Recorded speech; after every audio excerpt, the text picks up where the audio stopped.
Harmony Creek's quiet morning.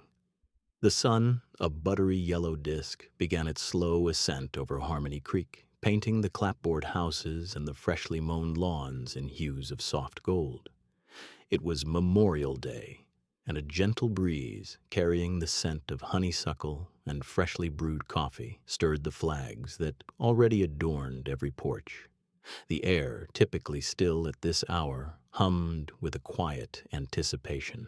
Children, usually rambunctious, moved with a subdued energy, their bright clothes a vibrant contrast to the solemnity of the occasion. Parents, with picnic baskets already packed for later festivities, guided them towards the town square, their voices hushed. The annual ceremony, a bedrock of Harmony Creek's calendar, was a familiar ritual, a comforting anchor in the shifting tides of time. At the heart of the square, the granite memorial wall stood sentinel, its polished surface reflecting the burgeoning light. Engraved with the names of Harmony Creek's fallen sons and daughters, it was the focal point of the day's remembrance. A scattering of red, white, and blue bunting draped the surrounding lampposts, and a small stage, adorned with a floral wreath, awaited the town's dignitaries. Long before the first strains of the community band would pierce the morning quiet, a solitary figure made his way across the square. Mr. Abernathy, his gait a little slower than it once was, his shoulders slightly stooped, moved with an unhurried purpose. He wore his customary faded blue cap, the brim pulled low, shielding his eyes from the nascent glare. It was the same cap he wore every Memorial Day, a familiar sight to anyone who had lived in Harmony Creek for more than a decade. He approached the memorial wall not with the hesitant steps of a newcomer, but with the quiet confidence of someone returning to a well-known sanctuary. He didn't touch the names, didn't trace the cold granite with his fingertips. Instead, he simply stood a few feet back, his hands clasped loosely behind his back. His gaze, though unseen beneath the cap's brim, seemed to sweep across the etched names, lingering on each one as if engaged in a silent conversation. He was a fixture, an unspoken part of the ceremony's prelude, as much a part of the morning as the rising sun or the scent of coffee. Eleanor Vance, her bright pink sundress a cheerful splash against the green of the town square, spotted him as she set up her folding chairs. "Oh, look, there's Mr. Abernathy," she murmured to her husband, George, who was wrestling with a particularly stubborn cooler. "Always the first one here. Never misses a year." George grunted in agreement, finally snapping the cooler shut. "Good man, Abernathy. Seen a lot, that one." Eleanor nodded, her gaze softening as she watched the old veteran. "He always stands there, doesn't he? Just stands. I wonder what he thinks about." She paused, then added, "Must be hard seeing all those names." A young couple, pushing a stroller with a sleepy infant, walked past, their conversation hushed. The woman, Cassie, nudged her husband, Mark, subtly. "There's Mr. Abernathy," she whispered, a touch of reverence in her voice. "He's always so dignified." Mark glanced over, a respectful nod in Mr. Abernathy's direction. "Yeah, he is. My grandpa used to tell me he was in the war too. Don't know which one, though. He doesn't talk about it much." A group of teenagers, initially boisterous, quieted as they neared the memorial. One of them, a girl with bright blue streaks in her hair, pointed. "Look, it's the old guy. He's always there, right?" Her friend, a boy with a skateboard tucked under his arm, nodded. "Yeah, my mom says he was a hero or something." They lowered their voices, their youthful energy momentarily subdued by the silent presence. Mr. Abernathy remained motionless, a still point in the slowly gathering swirl of humanity. He wasn't looking at the growing crowd, wasn't acknowledging the whispered observations. His focus remained solely on the wall, on the names that represented lives cut short, futures unlived. His posture was one of profound contemplation, a quiet sentinel guarding the memories of the fallen. The early light cast long, slender shadows from the trees, stretching towards him as if reaching out, acknowledging his vigil. He was a man apart, yet inextricably linked to the fabric of Harmony Creek, a living reminder of sacrifices made, of a past that still echoed in the present. The air around him seemed to thicken with unspoken stories, with the weight of years and memories. He was an enigma to many, a quiet pillar to others, but to all he was simply Mr. Abernathy, standing by the memorial wall, lost in the quiet morning of Harmony Creek. The first notes of a distant trumpet began to drift across the square, signaling the imminent start of the ceremony. Still he did not stir. Whispers at the wall. The Harmony Creek town square, usually a sleepy expanse of green and weathered brick, began to hum with life. Families strolled in, their footsteps crunching on the gravel path leading to the memorial wall. Children, scrubbed clean and dressed in their Sunday best, darted ahead, their excited whispers a stark contrast to the solemnity of the occasion. Pockets of teenagers, all elbows and self-conscious grins, clustered near the edges, their phones occasionally flashing as they snapped surreptitious pictures. The scent of honeysuckle, heavy in the morning air, mingled with the faint aroma of freshly brewed coffee drifting from the open doors of the Harmony Diner across the street. Mr. Abernathy, a statue carved from silence and grief, remained rooted before the granite. His gaze, once fixed and unblinking, now seemed to soften, his eyes tracing the etched names as if reading a personal letter. Sarah Jenkins, standing a respectful distance away with her parents, watched him. She'd always been drawn to the quiet dignity of the old veteran, a man who carried the weight of history in his posture. Tom Miller, a fellow student and her long-time acquaintance, stood beside her, his arms crossed over his chest, a slight frown creasing his brow. He was less given to sentimentality than Sarah, more inclined to practicalities. As the crowd swelled, pressing closer to the wall, Mr. Abernathy shifted. His right hand, gnarled with age, lifted slowly, his index finger extending. It hovered for a moment above the name Private Arthur Finch, then descended, lightly tapping the stone. A low murmur escaped his lips, barely audible above the growing ambient noise. "He loved apple pie, not cherry," Mr. Abernathy whispered, his voice raspy, yet clear to those immediately surrounding him. His finger moved slightly, tracing the contours of the letters.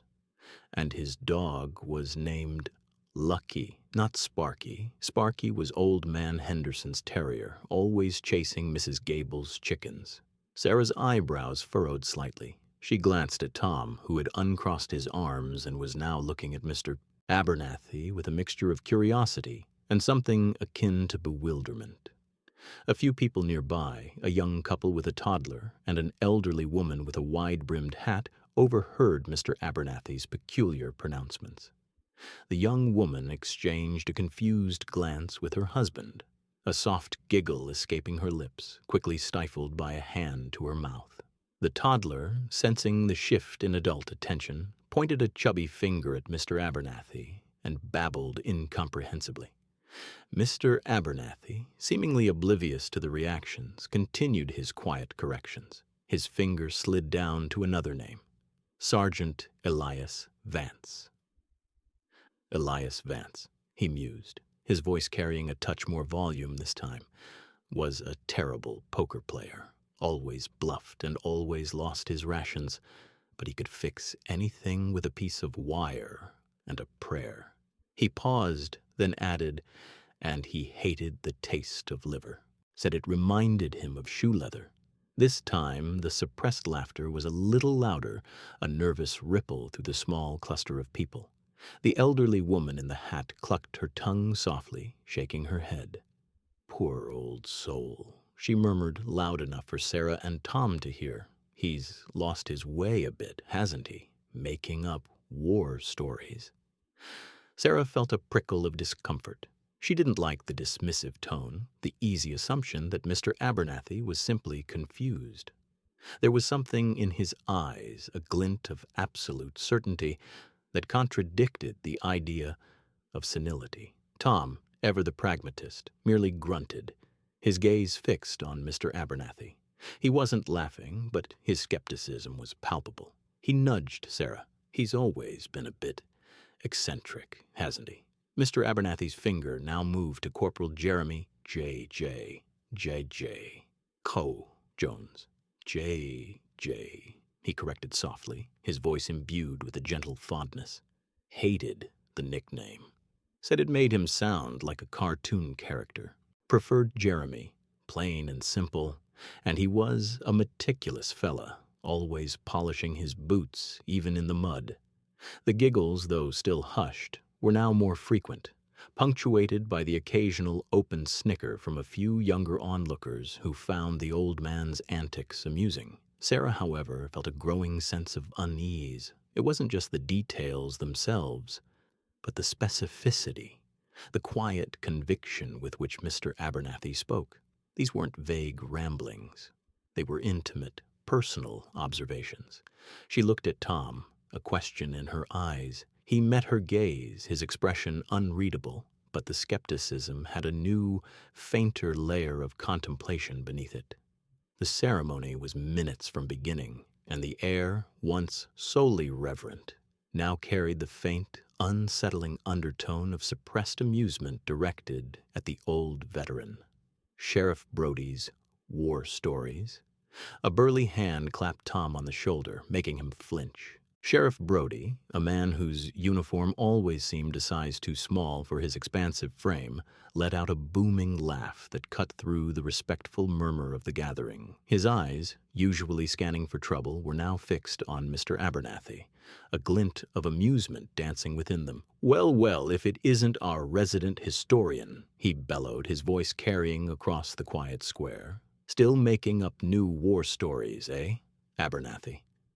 A ripple of nervous chuckles spread through the crowd. Sarah, who had been watching Mr. Abernathy's face, felt a knot tighten in her stomach. The old man, who moments before had stood with a quiet dignity, now seemed to shrink into himself. His shoulders, which had carried the weight of so many forgotten memories, sagged. A deep flush crept up his neck, staining his weathered cheeks crimson. He cast his gaze downward, finding sudden, intense interest in the scuffed tips of his worn leather shoes. The quiet confidence that had infused his voice earlier, as he spoke of cherry pie and poker games, evaporated into the humid air. Eleanor Vance, who had been meticulously aligning a row of folding chairs near the monument, paused, a forgotten chair half raised in her hands. She glanced from the shaming sheriff to Mr. Abernathy, a flicker of concern crossing her face.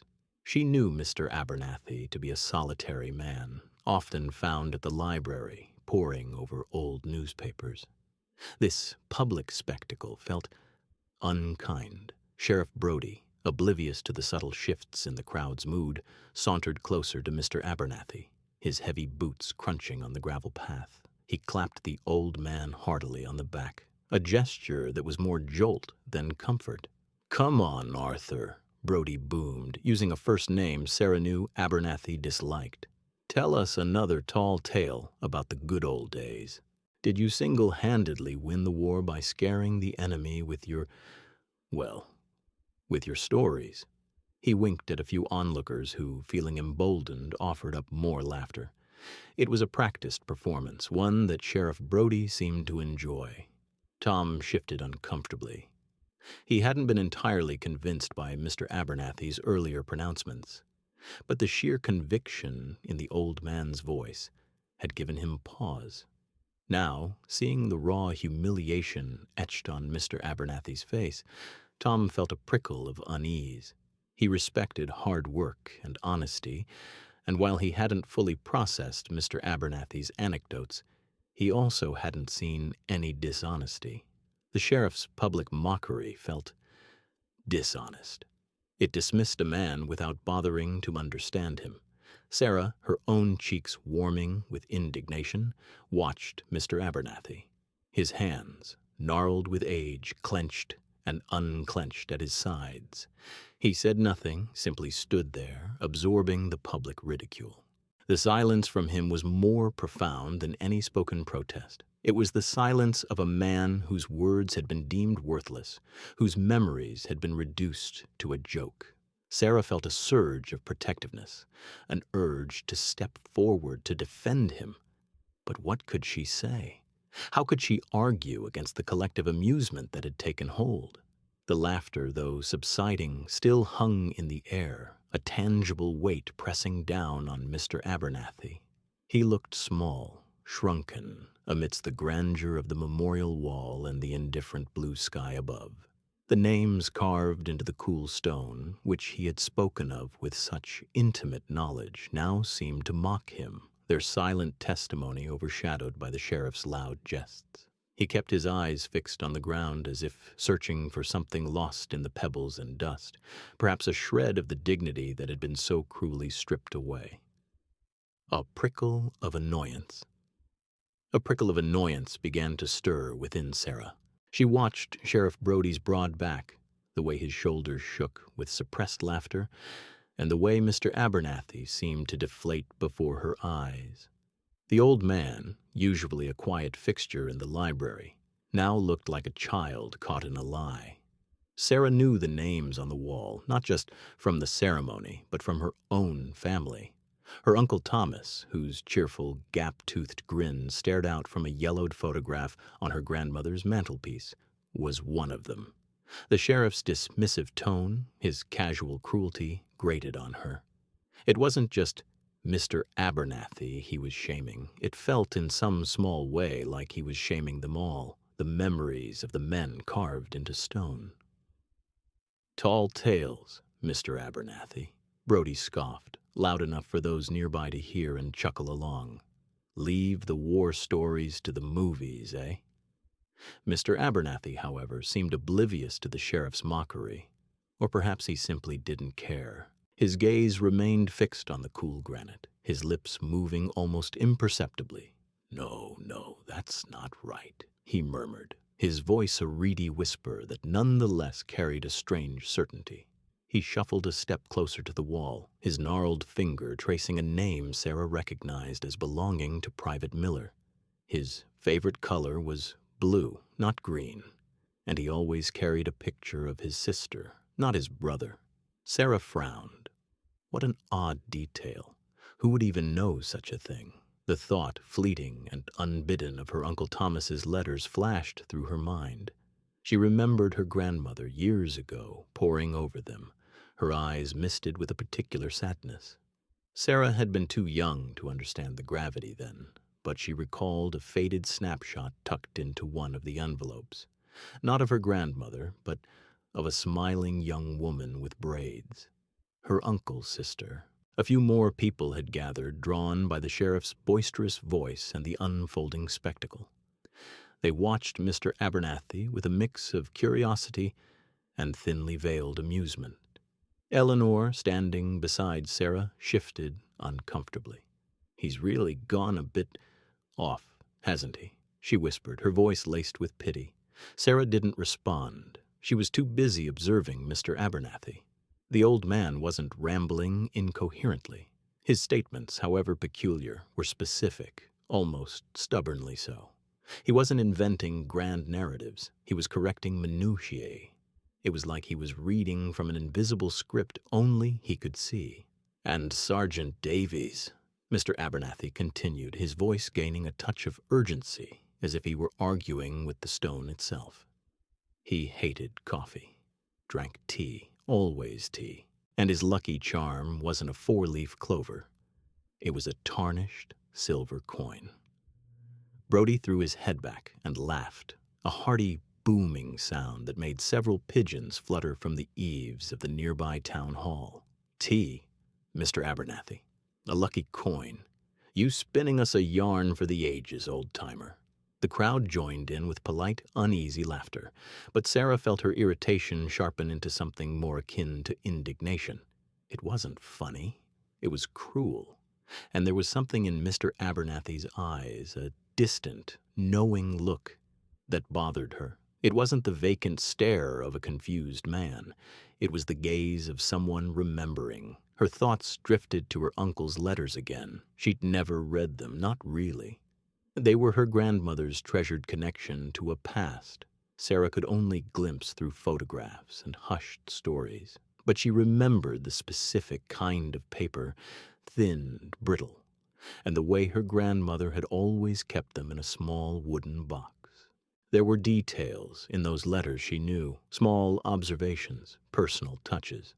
Her uncle, for instance, had always written about the absurd amount of sugar he put in his coffee, a detail her grandmother had often chuckled about through her tears. Mr. Abernathy was now pointing a trembling finger at the name of Private Johnson.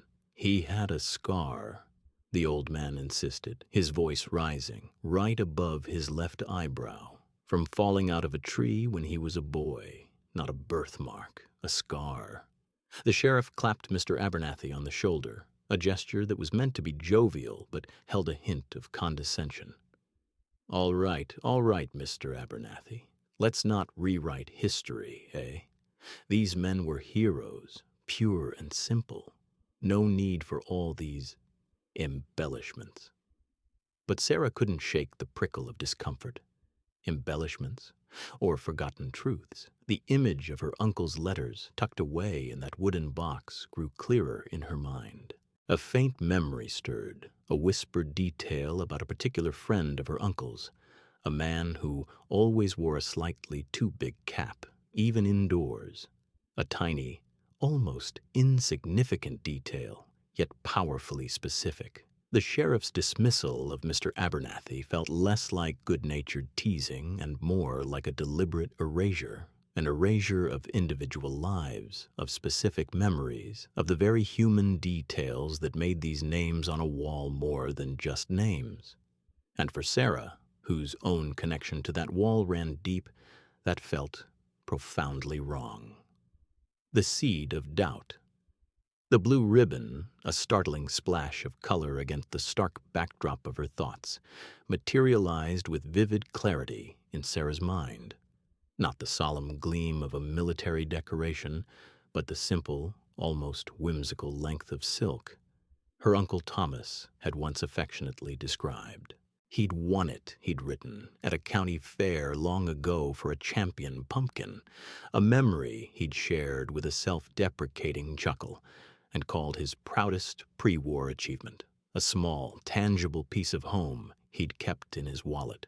This peculiar detail, so utterly out of place amidst the gravitas of a war memorial, had always captivated Sarah, offering a glimpse into the boy her uncle had been before transforming into a name etched on stone. Sheriff Brody's sneer still echoed, but now it was overlaid by a new sound, the fragile tremor in Mr. Abernathy's voice, speaking of a sister's picture tucked into a uniform.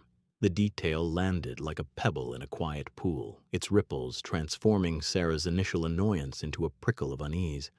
Could it be? Was this old man, who seemed to emerge from the very dust of forgotten history, not merely rambling, but unearthing fragments of truth no one else remembered?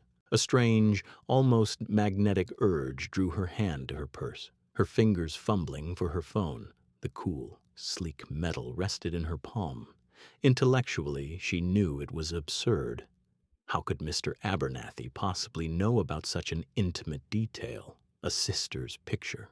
This was the stuff of family lore, of whispered confidences and private keepsakes. Yet, the conviction in his voice, the distant, knowing sadness in his eyes, began to erode her skepticism. Navigating to her photo gallery, a sudden, inexplicable urgency propelled her. Her thumb scrolled past endless selfies, vacation snaps, and internet memes, seeking the digital archive she'd created years ago, simply labeled family history. It was a repository of faded photographs, scanned letters, and brittle newspaper clippings, a collection her grandmother had meticulously assembled and passed down. Uncle Thomas appeared frequently, in blurry sepia tones from childhood, in crisp black and white from his army portrait, and in candid family snapshots. Her breath hitched as she found a photograph taken just before his deployment. He stood awkwardly in his uniform, a strained smile on his youthful face. Her eyes darted to his breast pocket, then zoomed in. The image was poor, grainy with age and the limitations of an early scanner, but there it was, a faint, almost imperceptible bulge, a slight distortion in the fabric. Too small for a wallet, too soft for a medal. It bore every resemblance to a folded photograph. A shiver traced its way down her spine, raising goosebumps despite the warm Memorial Day sun. Her grandmother had shared countless stories, yet never once mentioned a picture in his pocket. Not this tender, specific detail. And the blue ribbon, that too had only ever surfaced in his letters, never in family anecdotes. Abernathy's words, once dismissed as the ramblings of a confused elder, now resonated with a peculiar authority. Not a hero's medal, young man, but a sister's smile tucked close to his heart. That's what he carried. He hadn't explicitly said his sister, only a sister's picture. And Uncle Thomas had indeed cherished his younger sister, Sarah's great-aunt Eleanor, long since deceased. The internal debate raged. Dismiss him. He was old, probably senile, fabricating stories, grasping at straws. A coincidence, a lucky guess. But the blue ribbon, the sister's picture, two impossible details, relayed with a quiet certainty that defied mere chance. The sheriff's mockery felt suddenly hollow, cruel. What if Abernathy wasn't confused? What if he was simply remembering? The seed of doubt, once planted, began to sprout, its tendrils reaching into the carefully constructed narrative of heroism and sacrifice the town so readily embraced. Sarah looked back at Mr.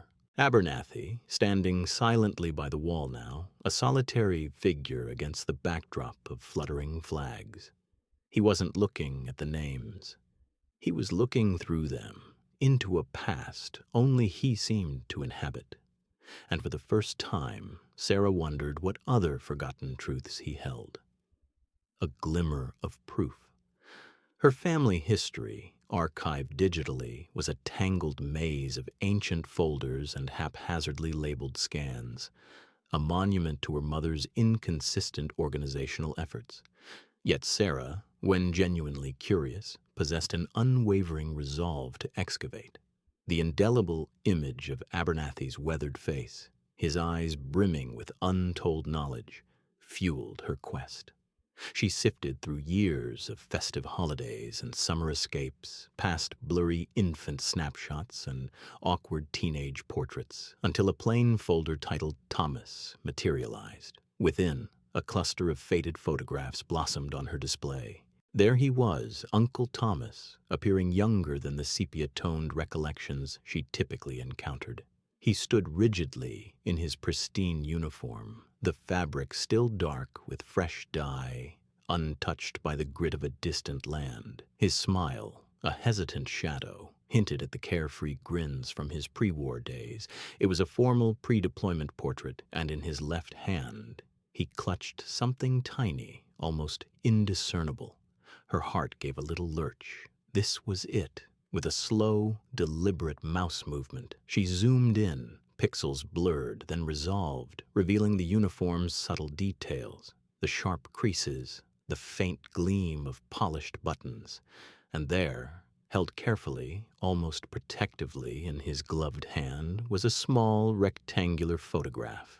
Her breath caught. The miniature image, no larger than a postage stamp, slowly revealed the familiar contours of a young woman's face as Sarah pushed the zoom further. A soft wave of hair swept back from a delicate forehead, a faint, blossoming smile, and then a subtle detail that sent a jolt through Sarah. A slender blue ribbon woven into the woman's hair, just above her ear. It was unmistakable. The very ribbon from her uncle's youth, the one he'd tied to a sapling for good luck, the one he'd spoken of with such tender devotion. It was a picture of his sister. Sarah sagged back in her chair, a soft, almost inaudible gasp escaping her lips, yet resonating with the force of sudden epiphany. Her gaze fixed on the image, then darted to the empty space beside her, as if Abernathy might materialize, his eyes twinkling with quiet vindication. He hadn't rambled. He hadn't invented. He had simply known.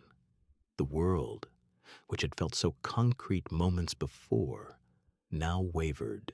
The neat narratives, the official histories, the burnished memorials, all seemed to shimmer, translucent and fragile, against this small, undeniable truth. Sheriff Brody's sneer, his dismissive words, echoed in her mind, now hollow, like a stage whisper in an empty theater. She thought of the crowd, their polite smiles, their swift judgments, how easily they had dismissed him, an old man with a seemingly disjointed story, and how easily she had almost done the same. A profound wave of shame washed over her, quickly followed by a powerful surge of curiosity. What else did he know?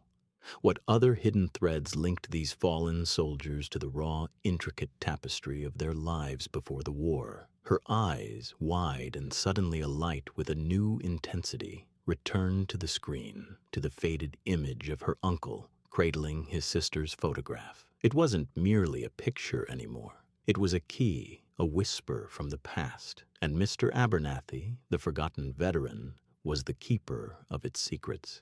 He wasn't just correcting details, he was restoring humanity. And Sarah, for the first time, truly understood the weight and dignity of his quiet, persistent act of remembrance.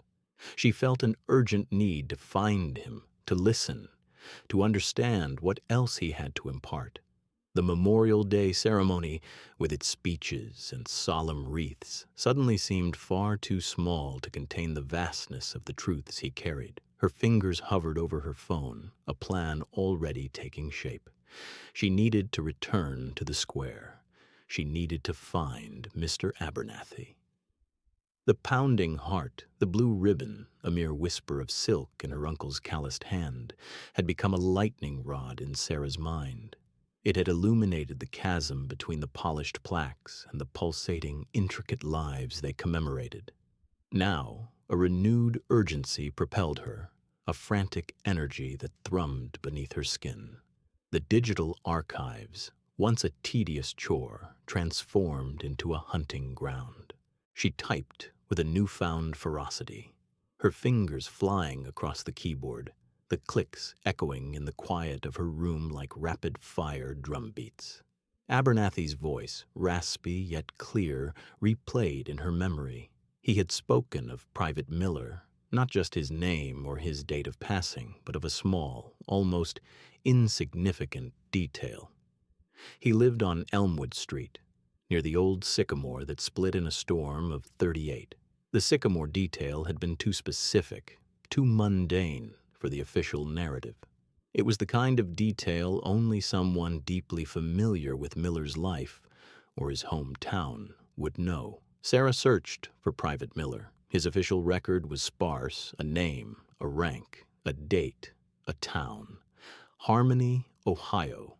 She narrowed her search, digging into the digital records of Harmony, Ohio, specifically those pertaining to property ownership and historical street layouts from the pre-war era. It was a needle in a haystack, a foray into the kind of municipal minutia that usually caused her eyes to glaze over. But now, each line of text held potential, each faded map a possibility. She started with Harmony's public library archives, a trove of digitized newspapers and local histories.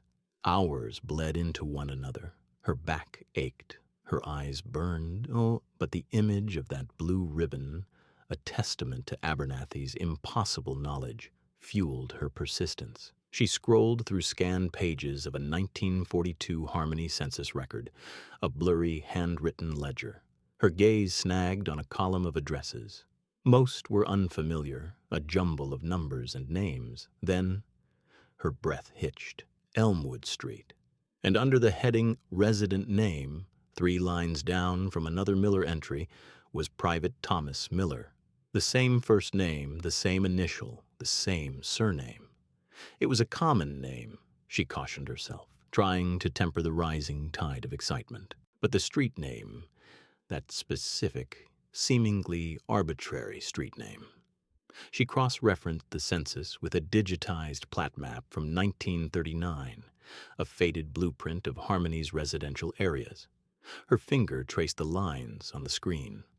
Elmwood Street, and there, marked with a small hand-drawn X and a faint note, site of old sycamore struck by lightning 38.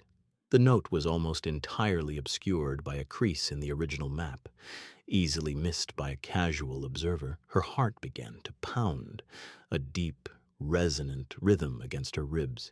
It wasn't the frantic flutter of panic, but a powerful, steady drumbeat, confirming the profound shift happening within her. This wasn't just a coincidence. This wasn't a lucky guess. The sycamore, the street, the specific soldier. The details were too precise, too personal to be anything but genuine. The official records, stark and impersonal, contained none of this. They presented a heroic tableau, a clean, unblemished narrative of sacrifice. But Abernathy's words had painted a different picture, one woven with the threads of everyday life, of mundane details that anchored a person to their reality. He knew the fabric of their lives, not just the moment of their death. A cold shiver traced its way down her spine, not of fear, but of profound realization. Sheriff Brody's dismissal, the town's easy laughter, her own initial skepticism, it all crumbled into dust. Abernathy wasn't a confused old man telling war stories. He was a keeper of truths, a living archive of forgotten humanity. The weight of this knowledge settled on her, heavy and exhilarating. It wasn't just about confirming Abernathy's claims. It was about understanding what those claims represented. Each confirmed detail was a window into a life, a testament to an individual whose story had been streamlined, sanitized, and ultimately diminished by official remembrance. She closed the laptop, the screen reflecting her wide, disbelieving eyes. Her chest still heaved with the rapid pulse of her heart. The world outside her window, the familiar hum of the neighborhood, seemed subtly altered, imbued with a new layer of meaning. She had stumbled upon something monumental, something that demanded to be heard. And she knew with a certainty that resonated deep within her bones that her next step had to be to find Mr. Abernathy. The questions were piling up, and he held the answers. Speaking truth to power. The murmur of the dispersing crowd grated on Sarah's ears, a symphony of polite dismissal. Sheriff Brody's booming laughter still echoed in the square, a fresh bruise on the quiet dignity of the morning.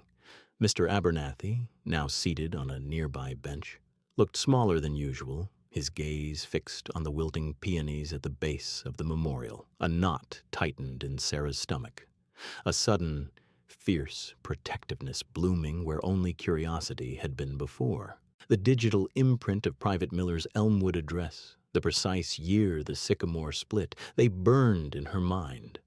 Undeniable proof. She took a shaky breath, her gaze sweeping over the retreating backs, the oblivious chatter. This wasn't right. It couldn't end like this. Her heart hammered against her ribs, a frantic drumbeat urging her forward. With a resolve that surprised even herself, Sarah pushed through a cluster of gossiping women, their conversation abruptly dying as she bypassed them. Her steps, at first hesitant, grew surer as she approached the abandoned microphone stand. A few heads turned, then more. The low hum of post-ceremony chatter began to ebb, replaced by a growing ripple of curiosity. Sheriff Brody, still basking in the glow of his comedic interlude, paused mid-anecdote with Mayor Thompson, his smile faltering as he saw Sarah. He raised an eyebrow, a dismissive gesture that only fueled her resolve. She reached the stand, her fingers trembling slightly as they brushed the cool metal of the microphone. It felt impossibly heavy, a weighty scepter of public attention. The air grew thick with unspoken questions. Her throat was dry, a desert that no amount of courage could irrigate. "Excuse me," she began, her voice a reedy whisper, barely audible above the residual hum. She cleared her throat, swallowed hard, and tried again, forcing the words out with a conviction she didn't quite feel. "Excuse me, Sheriff Brody." The sheriff, a man accustomed to being in control of every situation, especially public ones, straightened slowly, his expansive chest puffing out slightly. "Everything all right, Sarah?" he asked, his tone laced with a patronizing cheerfulness. He glanced at the mayor, a shared look of amused condescension passing between them. Sarah ignored his tone, her eyes fixed on his. "No, Sheriff, everything isn't all right." Her voice, though still trembling, gained strength, each word a stone dropped into the deepening silence. "What you said about Mr. Abernathy, it wasn't fair, and it wasn't true." A collective gasp rippled through the onlookers. A few people exchanged wide-eyed glances. The mayor's jovial expression evaporated, replaced by a tight-lipped frown. Brody's smile vanished completely, replaced by a look of wary annoyance. "Now, Sarah, I think you're letting your emotions get the better of you," he began, attempting to wave her off with a dismissive hand gesture. "The old man's a bit confused, that's all. Harmless." "He's not confused," Sarah countered, her voice now ringing with an unexpected clarity, cutting through the last vestiges of casual conversation. "He knows things, impossible things." Her gaze swept over the faces in the crowd, some curious, some disapproving, some merely bewildered. She met the eyes of Mrs. Henderson, a woman known for her sharp tongue and even sharper opinions, and saw a flicker of doubt, perhaps even intrigue, in her usually critical gaze. "He told me about Private Miller," Sarah continued, her words tumbling out, gathering momentum like a small landslide. "He said Miller lived on Elmwood Street, near a sycamore tree struck by lightning in '38. And he was right. I checked. A hush fell over the square, a profound stillness that swallowed the last chirps of birds and the distant drone of traffic. Every eye was on her, every ear strained. The sheriff's face, usually ruddy and confident, had paled slightly. His mouth opened, then closed, no witty retort immediately coming to mind. The weight of the microphone no longer felt heavy. It felt like a conduit, a connection to the truth. Sarah felt the tremor in her hands, but beneath it a nascent power bloomed. She reached into her bag, her fingers fumbling for the folded printouts, the tangible proof that would transform bewilderment into belief. The moment hung suspended, charged with the shift of public perception, the fragile balance of a town's accepted narrative teetering on the edge of her revelation. A hush falls. Sarah's arm, still quivering faintly from the adrenaline, remained aloft, her phone a defiant beacon. Its bright screen, a stark contrast to the fading afternoon sun, showcased two juxtaposed images. A faded sepia-toned photograph of Private Miller before a modest house with a distinctive sycamore, and a current satellite map, the street name glaringly clear. 147 Sycamore Lane, she declared, her voice resonating with an unlooked-for authority. The exact address Mr. Abernathy described, right down to the tree. I cross-referenced it with county clerk records and old property deeds. A current of reaction rippled through the assembled townsfolk. A low murmur of disbelief began, then slowly, painstakingly, subsided. The clinking of ice in half-empty lemonade glasses ceased, replaced by a sudden, stark quiet. Programs stopped rustling, shuffling feet grew still. Even a persistently barking dog, sensing the shift, offered a final, questioning yip before falling silent. Tom Miller, who had been leaning against the back of the crowd, arms crossed and a skeptical frown etched on his face, pushed off the wall. He squinted at Sarah's phone, his initial dismissive air giving way to an unreadable flicker in his eyes. He wasn't one for grand pronouncements or swift emotional reactions, but a meticulous observer.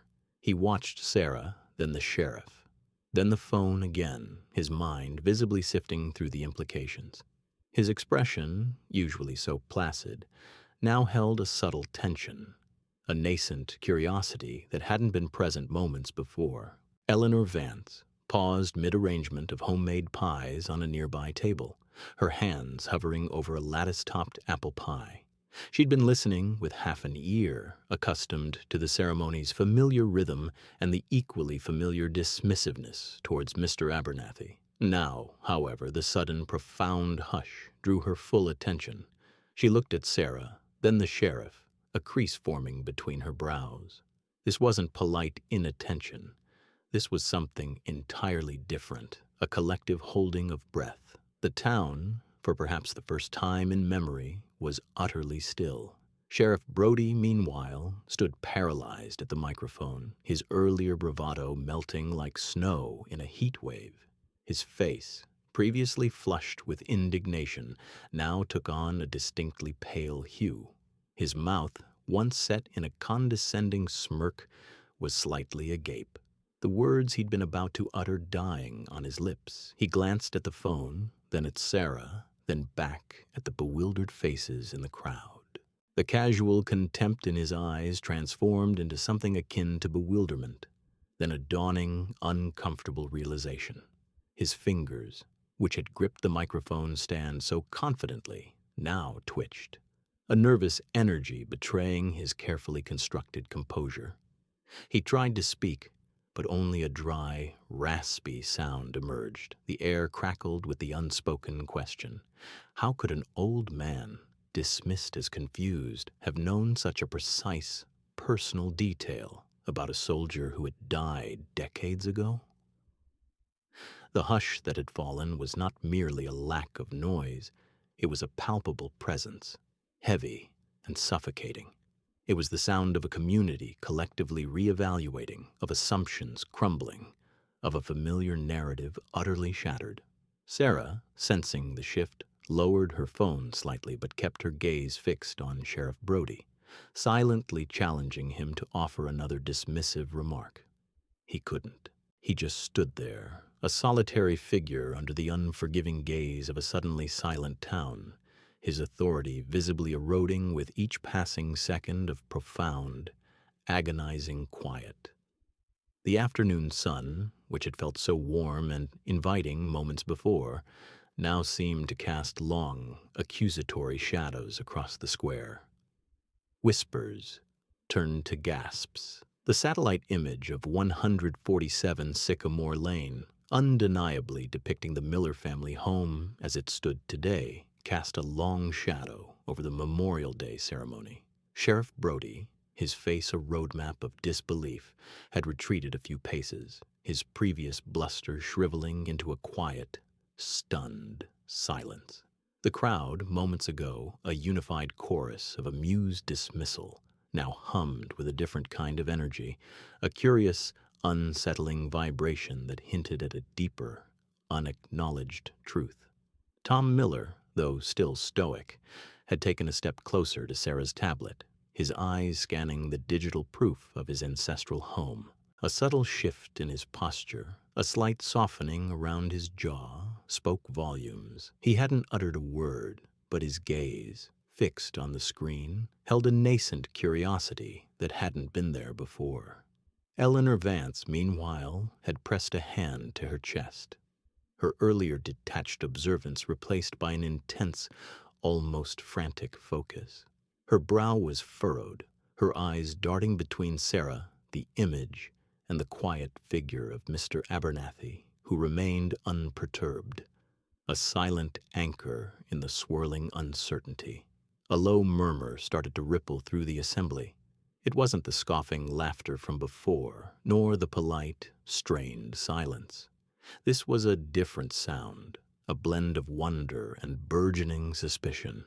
A woman named Carol, whose great-uncle, Private James Jimmy Thompson, was also listed on the monument, stepped forward. "My great-uncle, Mr. Abernathy, you said he had a dog, a terrier mix named Buster, who would always greet him at the train station when he came home on leave?" Her voice was hesitant, laced with a fear of sounding foolish, yet a compelling need for answers pushed the words out. Mr. Abernathy, without lifting his gaze from the memorial wall, simply nodded. Brown patch over his left eye. A real barker. Carol's eyes widened. She pulled out her phone, her fingers fumbling with urgency. A few taps, a whispered query into the search bar, and then a sharp intake of breath. "It's true," she breathed, her voice barely audible. "My grandmother's diary." Buster was a terrier with a brown patch. She wrote about him meeting Jimmy at the station. A gasp, soft but distinct, fluttered through the crowd. Spurred by Carol's confirmation, others began to stir. A man in a faded baseball cap, a distant cousin of Sergeant Michael Mick Kelly, hesitantly approached. "Sergeant Kelly," he began, his voice raspy, "you mentioned he always carried a lucky penny, heads up, in his left boot." Again, Mr. Abernathy offered a simple, unwavering nod. "A 1937 Lincoln cent, founded on his first day of basic training." The man pulled out his own phone, a tremor in his hands, a quick search, a call to a bewildered aunt, and then a stunned silence. His eyes, when he looked up, were wide with dawning revelation. "My aunt confirmed it. My grandpa, Mick's brother, told her Mick always had a lucky penny in his boot. Never knew the year, though." Another collective gasp, louder this time, rippled through the onlookers, a wave of astonishment washing over them. The dam had broken. A flurry of phone calls, hurried whispers, and frantic searches for old photos and diaries erupted. The serene Memorial Day ceremony had transformed into an impromptu historical investigation. A young woman, granddaughter of Corporal David Dave Peterson, gasped as she found an old newspaper clipping confirming Mr. Abernathy's detail about Dave's unusual love for collecting antique thimbles. A veteran with a grizzled beard, brother of Staff Sergeant Robert "Bobby" Green, choked back a tear as he verified Abernathy's quiet mention of Bobby's secret dream of opening a small bakery.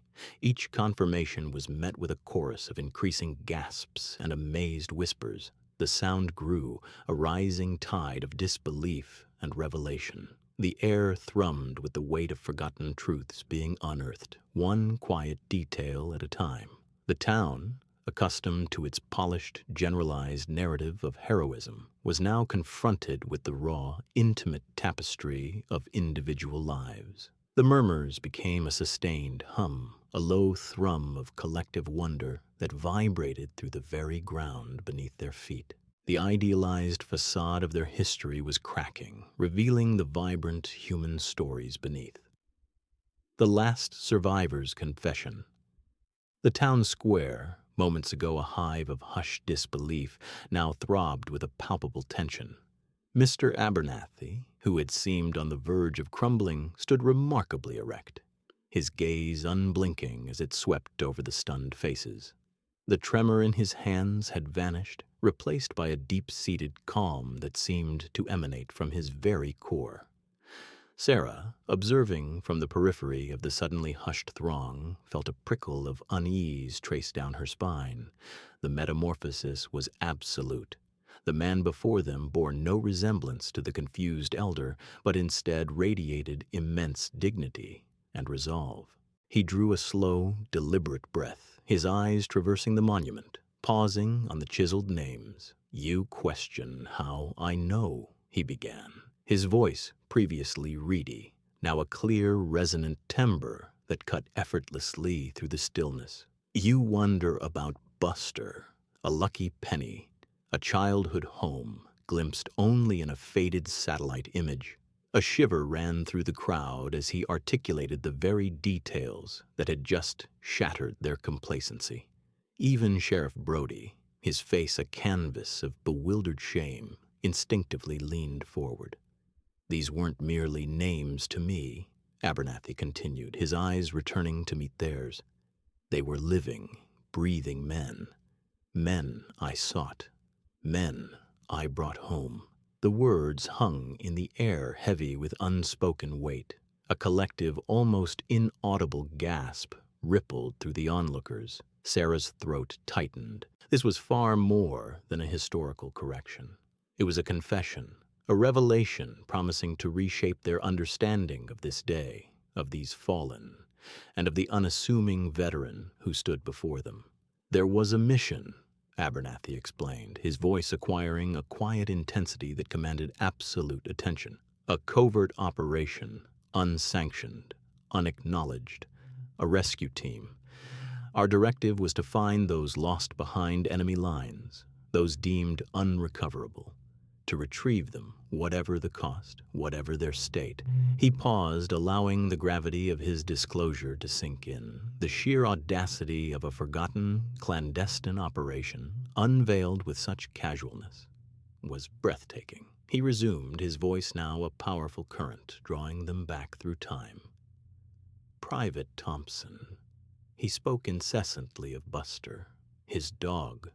Said he'd be waiting at the fence, ears perked every time he came home from school. He showed me a picture, crumpled and worn, right before we went out. Said it kept him sane. A few soft sniffles could be heard from the crowd, particularly from the older generation who remembered Thompson. Sergeant Kelly, Abernathy's eyes now fixed on a point beyond the crowd, as if seeing Kelly himself. He had this ritual. Before every patrol, he'd rub a penny he kept in his boot. Said his grandmother gave it to him for luck. It was bent almost in half from where he'd stepped on an IED that didn't detonate. He swore that penny saved his life. A tear traced a path down Eleanor Vance's cheek, her hand instinctively reaching for her necklace. And Tom Miller's father. Abernathy's gaze finally landed on Tom, whose stoic facade had fractured, revealing raw vulnerability. He showed me that picture of his home, said he wanted to go back there so badly, to sit on that porch, watch the sun set over the fields. We talked about it for hours, under the stars, trying to forget where we were, dreaming of home. Tom Miller visibly flinched, a low sob escaping his lips. I was part of the team that found them, Abernathy stated, his voice now ringing with quiet triumph. The team that retrieved them, one by one. The team that carried them through impossible terrain, under constant threat. I held them. I comforted them. I promised them they wouldn't be forgotten. His eyes, once clouded, now shone with an unwavering clarity, reflecting a lifetime of unshared burdens finally laid bare. I am the last one left. The last survivor of that forgotten rescue team. I brought them home, and I remember every single one of them. The ensuing silence was profound, thick with the weight of his confession. It was a silence not of confusion, but of dawning understanding, of a shared history suddenly made vibrant and agonizingly real. Sarah felt her own eyes welling up. This was not just history. It was a living, breathing testament to sacrifice, to camaraderie, and to an enduring, forgotten promise. Atonement and awe tears, hot and unbidden, carved paths through the grime on Mr. Abernathy's cheeks. His voice, once a reedy whisper, now carried the weight of decades, a resonant echo in the sudden hush. Private Thompson. He always had a sketch pad. Drew the strangest things, not landscapes, not portraits, but the way light caught on a rusty canteen, or the intricate pattern of a spider web in a trench. Said it helped him remember beauty, even when everything else was ugly. Abernathy's gaze drifted to the memorial wall, settling on Thompson's name. He carried a small, worn copy of Leaves of Grass in his breast pocket. Said Whitman understood the soul of a soldier better than any general. Eleanor Vance, a woman whose own father had served and never spoken a word of it, felt a tremor run through her. She clutched a handkerchief to her mouth, her eyes fixed on Abernathy. When he spoke of Sergeant Kelly, a quiet man known for his unwavering composure under fire, Abernathy's voice faltered. Sergeant Kelly. He taught me to tie a particular knot, a fisherman's bend, tight and true. said it was for holding things together even when they felt like unraveling. A single tear escaped Abernathy's eye and traced a path down his weathered skin. He had a photograph, tucked into his helmet, of a little girl with pigtails and a gap-toothed smile. His daughter. He'd talk to her picture sometimes, whisper promises about coming home to teach her to ride a bicycle. Eleanor's own tears began to flow freely, thinking of the men who went to war with such ordinary, profound hopes. Tom Miller, who had approached the wall with a sense of duty rather than deep connection, now found himself listening with an intensity he hadn't anticipated. He remembered the vague, almost mythical stories his grandmother had told about his father, a man he'd never met, lost before Tom was born. Abernathy's voice softened further as he spoke of Tom's father. Tom Miller's father. He had a laugh that could cut through the deepest gloom, and he carried a small, tarnished, silver locket with him always. Inside, not a picture, but a tiny, pressed wildflower, blue as a summer sky, said it was from the field behind his childhood home. Tom felt a jolt, a physical sensation, as if a missing piece of his own history had just clicked into place. His grandmother had mentioned a locket and a blue flower, but only in hushed, almost superstitious tones. "I promised them." Abernathy's voice cracked. "I promised every one of them that if I made it back, I'd remember. Not just their names on a wall, but the men they were, the little things. The things that made them human, not just heroes." His gaze swept across the assembled faces, a profound sorrow etched into every line of his face. "I am the last one left, the last one to hold these truths." A palpable silence descended, thick with emotion. Sheriff Brody, his face a ghastly shade of white, pushed through the crowd. The bluster, the dismissive bravado, had drained from him, leaving behind a man stripped bare of his authority.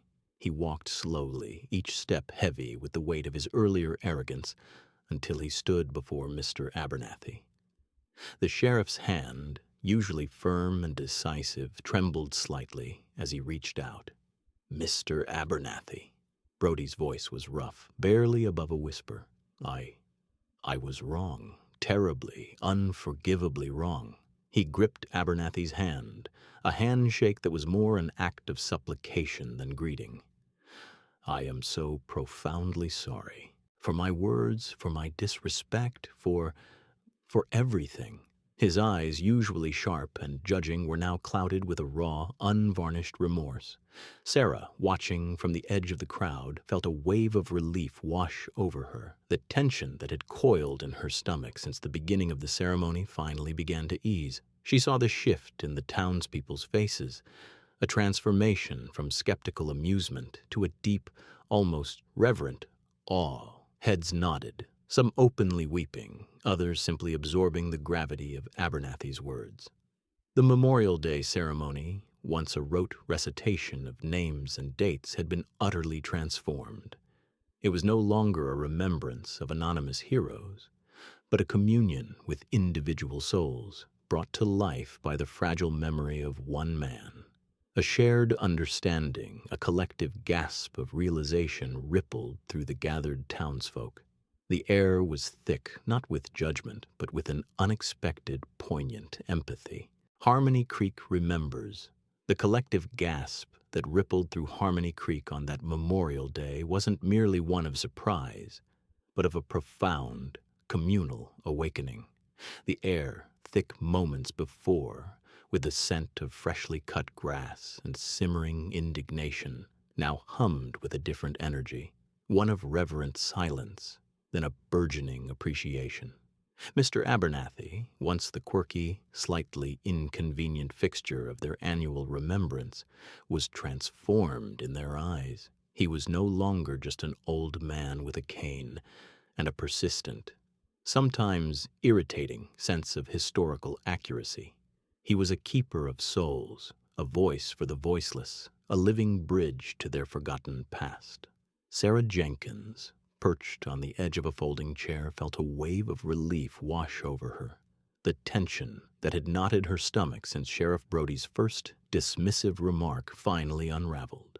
She watched the townsfolk, their faces a tableau of evolving emotions, from skepticism to dawning understanding, and finally to a quiet awe. Sarah remembered the meticulousness of her own research, how Mr. Abernathy's corrections had always impossibly proven true. Now the whole town understood. Eleanor Vance, her face streaked with tears that were both sorrowful and cleansing, approached Mr. Abernathy after the crowd began to disperse. She didn't speak, merely took his weathered hand in hers, squeezing it with a gratitude that transcended words. In the intimate details he'd shared, the specific knot in Sergeant Kelly's bootlaces, the way Private Thompson hummed off-key, she had heard echoes of her own father, a quiet man who never spoke of his service, but whose hands, she now realized, had carried untold stories. The town's shift wasn't just about honoring the fallen, but about understanding the human cost of their sacrifice, the small, tender moments that defined lives beyond the battlefield. From that day forward, the Memorial Day ceremony in Harmony Creek underwent a silent, powerful metamorphosis. The familiar speeches, once delivered with a detached patriotism, now took on a deeper resonance. The roll call of names, previously a somber recitation, became an invitation for Mr. Abernathy to share. His spot near the memorial wall was no longer contested, but zealously guarded. He was offered a comfortable chair, a glass of water, and the unwavering attention of every man, woman, and child present. The following year, the air in the town square felt different. Anticipation mingled with reverence. As the last note of taps faded, a hush fell, not of obligation, but of eager expectation. Sheriff Brody, no longer a figure of bluster, but of quiet humility, walked Mr. Abernathy to his seat. "Mr. Abernathy," he began, his voice softer than anyone remembered, "would you do us the honor?" Mr. Abernathy, his eyes crinkling at the corners, nodded slowly. He spoke of Private Miller, not of his bravery in combat, but of his surprising talent for carpentry, of the small wooden bird he carved for his mother. Thomas Miller, standing in the crowd, felt a lump form in his throat. He'd never known about the bird. His father, a taciturn farmer, had always dismissed art as frivolous. But now Mr. Abernathy painted a picture of a young man driven by a quiet, creative spirit. Even amidst the grim realities of war, Thomas looked at his own calloused hands, hands that built fences and tilled soil, and wondered what hidden talents his father had suppressed, or perhaps nurtured in secret. Each year, Mr. Abernathy's stories became the heart of the ceremony. He spoke of the fear, yes, but also of the camaraderie, the foolish jokes, the shared dreams, the small acts of kindness that stitched humanity into the fabric of war. He spoke of the aroma of stale coffee and damp earth, of the weight of a rifle and the heavier weight of responsibility. The details were never gruesome for their own sake, but always served to illuminate the vibrant lives that had been lived, the unique souls that had passed. The community, initially drawn by curiosity, became deeply invested. Children would approach Mr. Abernathy throughout the year asking questions about the soldiers, not as distant historical figures, but as real people with quirks and dreams. Sarah Jenkins, now home from college for the summers, would often sit beside him during these impromptu sessions, occasionally prompting him with a question, her presence a quiet testament to her unwavering belief in his stories. One particularly warm Memorial Day, as Mr. Abernathy finished sharing a poignant anecdote about a soldier who always carried a lucky four-leaf clover.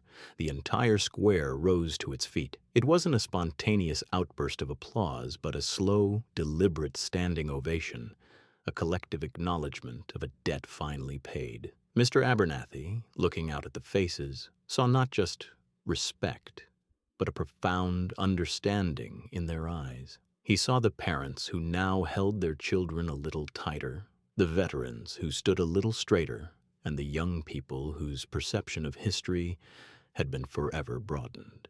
Harmony Creek had learned to remember not just the names carved in stone, but the laughter, the quirks, the hidden talents, the quiet fears, and the enduring humanity of those who had served.